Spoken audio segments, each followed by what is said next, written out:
Hello. Hello, Welcome to City Builders. I'm Mark Nikita, And I'm Dorian Moore.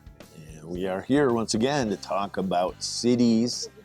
And it's crazy, we're in a city. Yeah, as we usually are. So we could say, which city are we in? That might be interesting, and I'll bet you some people will know, but many probably won't, because I don't think this is a city that is that commonly traveled to, although People we are know here. of it, and when you say it, people will know it. Of course. But not too many people come here. And It's a big city. That's a shame. Yeah. And we are in Lyon, France. Lyon, As France. part of our Global Urban Study Tour for 2026 spring, we are here looking at public space, how people use public space, and getting a general feel for a number of cities and towns within the Burgundy region of France.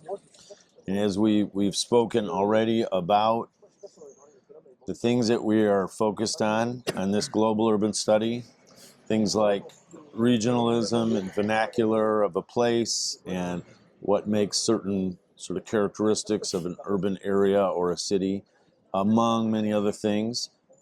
We thought we would take a moment here in the middle of the afternoon to talk about Lyon and our experiences here in the city. So with that, we are going to have a conversation about our views of Lyon on the first sort of day that we've been here. Right. And we're now just, I guess we should say, I've been here before, but not for a long time, but I have been here before. So I have some overview, sense of what's going on here. You've not been here before. Right. So that gives us a little perspective. I'm looking at it through fresh eyes. And, what we really want to do is just give everyone our initial sense of, the feel of the town and some of the things that we've noticed and started to document over the last day or so.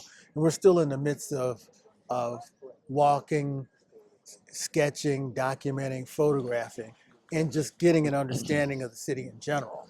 Yeah, a lot of different things architecturally, the aesthetic that we're seeing here, the linkages between public spaces, which is a big part of what we like to look at, the basic framework of the city, and it's just the essence of the city. So given the fact that you've not been here and I have a little bit of head start with the fact that I had been, what's your gut overview feeling of what you're seeing here in Lyon? I'm definitely. Which I guess we should also say real quick, Lyon is the second biggest. There's three big cities there's a couple big cities, but Paris is of course the biggest city by 8 million people, and Lyon and Marseille are the sort of second and third city at about 1 million. So big gap between the big Paris to the other cities. But it is one of the most significant cities in France, which is of course a big country. And I think we should just state that just as a point of reference is how really important the city is, frankly, in regards to the country. But so understanding all of that and looking at it through that lens, I've been very impressed with the overall state of the public space and the ease and walkability of the place. And that's one thing we don't talk about enough. I mean, sometimes we take it for granted, but and I know I do this a lot. I tend to think of walkability in terms of the 5-minute pedestrian shed, what you can get to in 5 minutes. But there's the other aspect that we push everywhere we go, which is the walkability as to how far can you walk, and how does this city aid you into continuing to walk and explore and find things anew during the course of the day, which is a little bit different than what we traditionally think about when we think about walkability. So from that standpoint, this city is infinitely walkable. There are very few gaps that we've come across, very few dead or blank walls or anything like that within the confines of the center city. The other interesting thing to note is it's when you traverse it transversely, there's sort of three distinct areas, because there's a peninsula area in the middle, and then there are two separating arms of the river, and then the two land areas of the city. And so I think that gives it a unique character, and it gives your walk a series of destinations or mental breakpoints as you traverse from one side to the other. I think that's something that we don't comment on enough, is this idea of walking long distances and how those distances may be broken up. Yeah, no, that's actually a real distinctive. This separation of three specific zones with the rivers connecting it is one of the unique, very unique components. In some ways, Parisian as well, because there are the same. In Paris, you have sort The of the left Isle. bank, the right bank, if you will, and then the island. The original island. So it's similar in that regard. This isn't an island; it's a peninsula, but it runs in the same kind of manner. So it's actually aligned in that way, and it's even oriented north-south similarly too. Yeah.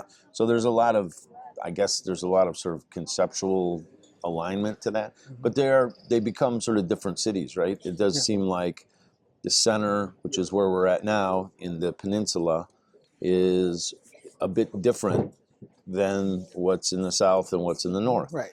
And The older city, the newer city, the center. Yeah. So there's I think there's a good mix, and it gives you very distinct areas of character that you can go to depending on what kind of vibe you want to have with the city. And actually, in speaking of character deviations or differences, I think the other thing we were talking about this morning as we were walking through some of the areas and photographing and documenting, we were talking about the very unique, I guess we're doing overview sort of ideas, right? So the very unique situation that the city has, which really, going back many, many centuries, why this became a place of, where the city would be located, where people would gather, where people would start to settle, and why it became a city. I mean, usually older cities have obviously some reason to be there. And there's always a reason why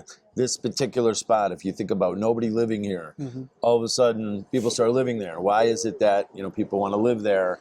Because of some physical characteristic. In this case, we have the peninsula, the river, the other river, and the way that they split and create the peninsula. Then you have, of course, what we talked about, which is so critical, is this very, very tall sort of mountain. I guess you would call it a mountain. It's definitely more than a hill. Yeah. Because we climbed it this morning. Yeah, we climbed it. Yeah, it was a very challenging morning. Right. We'll talk about that in a minute. But the idea that, of course, over this peninsula and these two river conditions, you have this lookout point. Right. This very, very noteworthy and valuable, natural lookout point. A strategic location from a military standpoint.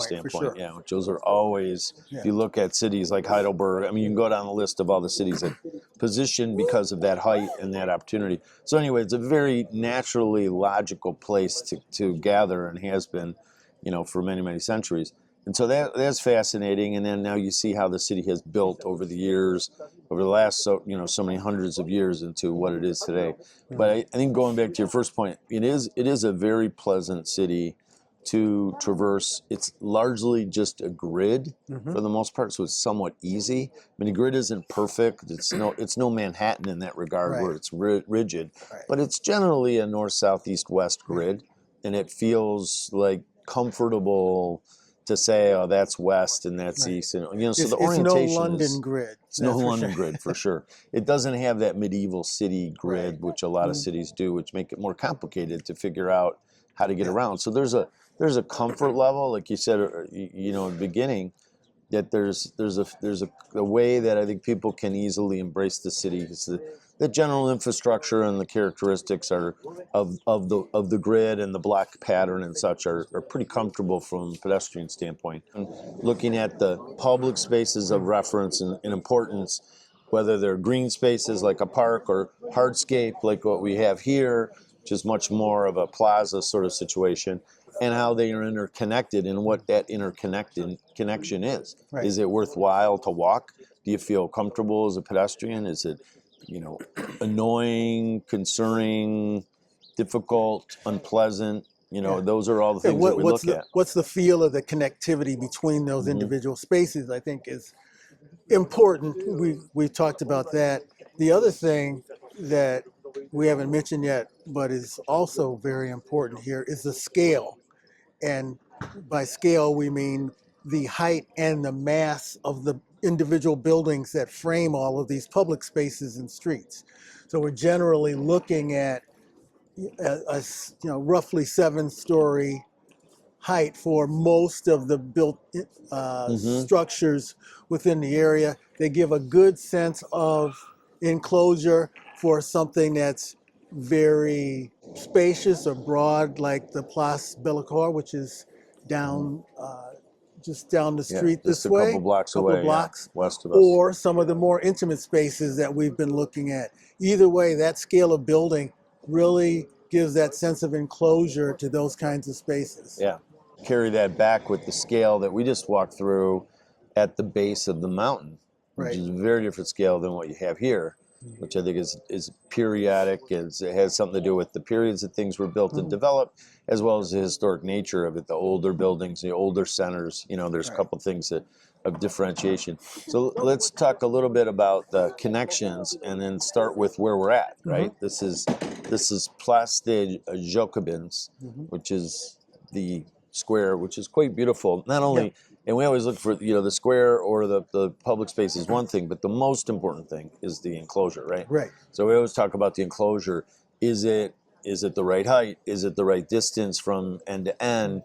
All of what you just said about massing and all that, and the articulation. Right. And this is pretty darn exceptional. I mean, I would say it's on the high level on a lot of levels. I mean, it just does a lot of good things. Yeah, it has the Parisian feel, unlike some of the other areas that we've looked at that have more of a mixture of Italian, Mediterranean, some Parisian, just a general mix of the different stylistic flourishes throughout the city. But this really has a Parisian feel. The other thing that is really exceptional, and because we're just getting into studying these spaces, because we're not done, we're about 2/3 of the way through our study today, the hardscape versus softscape aspect of plazas and gardens and parks. What does that mean? In this case, it's really more of a plaza. There's some green space around the edges, but it's a hardscape. And what does it mean to be a hardscape public space versus a softer garden or park type space? So those are some of the things that we're going to be looking at and taking in and documenting and understanding as we start to wrap up our study of the public spaces. Yeah. Well, I mean, I think there's a lot that we talk a lot about quantity and quality. The interesting thing is the variation that I've seen so far is the variation of public spaces that we've seen. Going back to what you were saying, what we talked about earlier, is the different periods and the different times. So in the area at the base of the main of the mountain, whatever, hill, mountain, that's one of the older parts of the city. And clearly the built form in that area, the series of buildings that are there, the street grid is very tight, very narrow, and it's mostly pedestrian oriented now, but it was always a street grid that was tight. It runs along the water edge, right? Parallel to it, and then you have the wall of the mountain. The characteristics in that, I thought we were really commenting on earlier, how different it is from the rest of the city, because it's older and it has, like you said, it has sort of an Italian feel to it. It feels like an older Italian city, maybe a Tuscan city, something like that, which is very different. Those muted colors that we talked about, where the materials were, sort of tan and orange and a little bit of reddish, but very salmon-like red, not deep red, and tan and brown and what have you. An interesting palette, much more like what you'd see in Siena, or what you'd see in San Gimignano or something like that. So it has a totally different feel, and the architecture and the design is different too. The way the stone bases were different. Less articulation. Very, very different. And then you come across the river, and it's definitely different. Much more, the massing much stronger, higher level of detail, higher level of articulation, and architectural elements. Columns and little sort of design graphics and all kinds of different things. So this becomes a lot more Parisian. This feels More like stone. could be any a number of sort of Central European cities, from Spanish cities to other French cities to even German cities in a sense. Right. So, The other thing that I think that we picked up on is the idea of scale. And I talked about scale in relationship to height and mass, but also scale in relationship to width of buildings. Because when you look at the width on in the older area, the very narrow buildings, narrow and tall. And so as you're walking down a street, things change I'd say every 12 feet. Whereas you get into these larger buildings, the newer areas, that increment is much larger. Yeah. And so the change happens every 35, 40 feet maybe, depending on the property division. Yeah. And I think that's important as far as it's a big difference. how the space feels and how the articulation works. And the reason why I bring it up is it gets to the argument of how do we differentiate these large blocks? Do we make them seem like really narrow, different buildings? Do we deal with the buildings as big masses? What's that approach? And in this area, we see really a couple of the approaches. There are some buildings that have wider. There are buildings that the whole base is one monolithic piece, and so it's a good study in how to break up those divisions, but still keep that sense of enclosure. Yeah, that scale is noticeable, and we definitely noticed that from the other side to this area and to the south, across the river to the south. So then we talk about the linkages. We see the scale changes from where the old mountain is to here in the peninsula to the south side. Then these public spaces that are interspersed, and there's quite a few of them. Yep. There's this one, then there's Place Bellecourt, just down the street here, and then there's the Opera House and the theater, and there's a number of others. And then down at the far end was at Place Carton. Yeah, Carton. And that's more of a green space park type, but still pretty.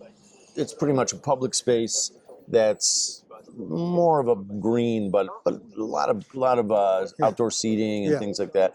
So that terminated the west end. Then there's a long connection, which we walked. Is quite a distance, which is Rue Victor Hugo, which goes all the way to a pedestrian way. Full pedestrian way with restaurants and shops and such, and then that connects to the big Place Bellecourt, right? Yeah. So then you have that. So that's a big one. That's really quite large, and then a pretty reasonably good enclosure. But that size is for bigger events. I mean, it's the most substantial in terms of space. And then that connects to here, and then we continue on, and it connects to a couple of civic buildings, and then on to beyond that, the Opera House, right? So there's this sort of node. I mean, it's the quintessential urban design architectural framework. And it's in the middle. What the other thing is, it's in the middle of the peninsula. So you have the river on one side, river on the other side, some couple of streets, and then in the middle you have this spine. It goes all the way. I mean, it's very classically conceptualized, and I think it's really it's not orderly like a Baroque planning idea. It's, I think, organic. When you say it's more organic, it feels but more. It feels. I guess it acts informal, like I would say. It acts like a formal, but it is informal. Yeah. Right. But one of the reasons why we like to study this is, at least from my standpoint, is it's something that's lacking in a lot of urban design today, and actually I should say, urban planning on a large scale. The connectivity between spaces and events in cities. What typically happens now is these public spaces are conceived of in isolation, and you you get to them when you need to go to them for an event, but Mm-hmm. you never really go from one to the other in any kind of pleasant manner. Now, there may be some cities that you could do that with.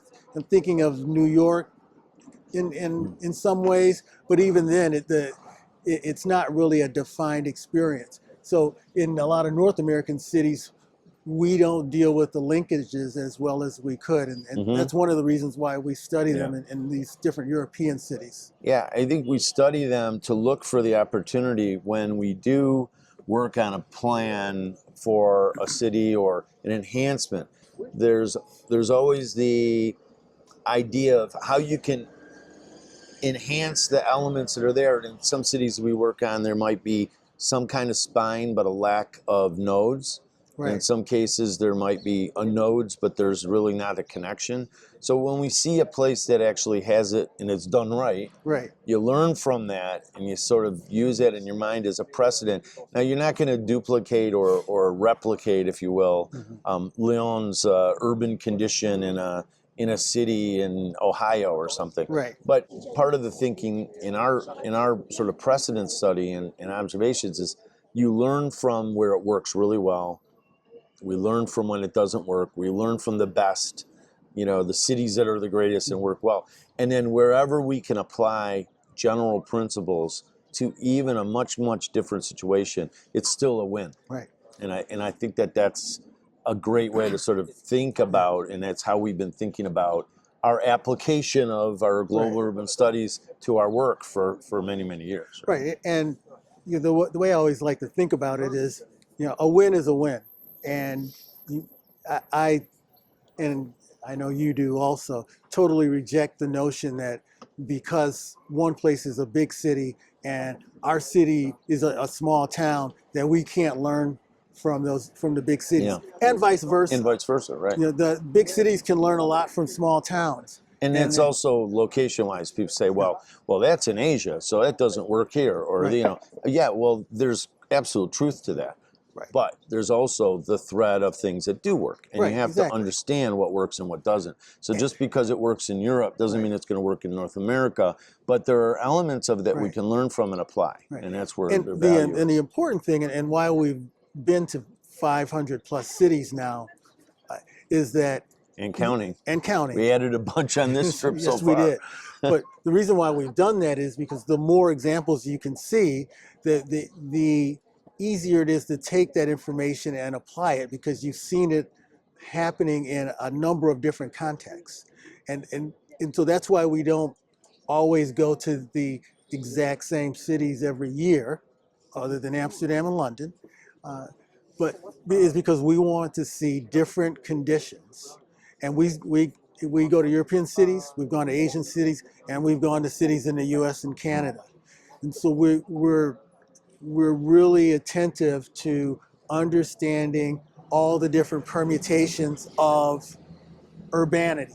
And I think that's important, being able to draw on it and distill it and synthesize it for different conditions that we work on. Yeah, absolutely. It's very important for us to think about how they can be applied and where that fits in. So there's a couple other things I think we will just wrap up with. There's a couple of sort of adaptive reuses that I think will be quite interesting to sort of fully document when we're done with it.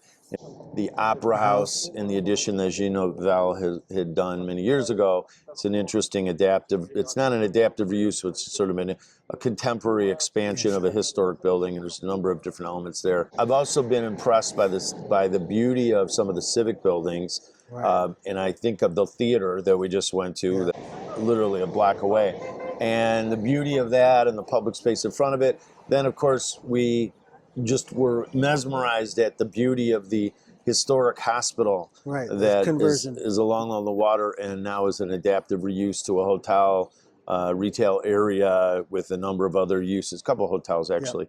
And so that has been amazing to study. And we're going to highlight that one on our top 10 adaptive reuse projects for sure. That'll because become it quickly shot up the list. An incredible adaptive reuse, and we have to more thoroughly study that, but it's very impressive all in all. Very, very great example. And so there's that. And then I guess the last thing I would say relative to significant buildings and architecture that we've been inspired by and really moved by is some of the churches, right? Churches. And so we have to mention the two primary ones that we've experienced, and they're both exceptional. One, of course, the cathedral. Yeah, which we were in just recently, this or earlier this afternoon. The Cathedral of Saint Jean the Baptiste, and beautiful, right on the water, on the river, but an incredibly significant scale, colors, the stained glass. It's obviously very Gothic orientation. I mean, it's just quite beautiful. So that was in a public space out front, which was a nice scale, very appropriate, I think, for especially for a cathedral. And then I guess lastly, the big I guess landmark is so noticeable when you come to the city immediately, which is the big church on top of the mountain, right? The Basilica, which is the Basilica of Notre Dame. Yeah, and it's incredible.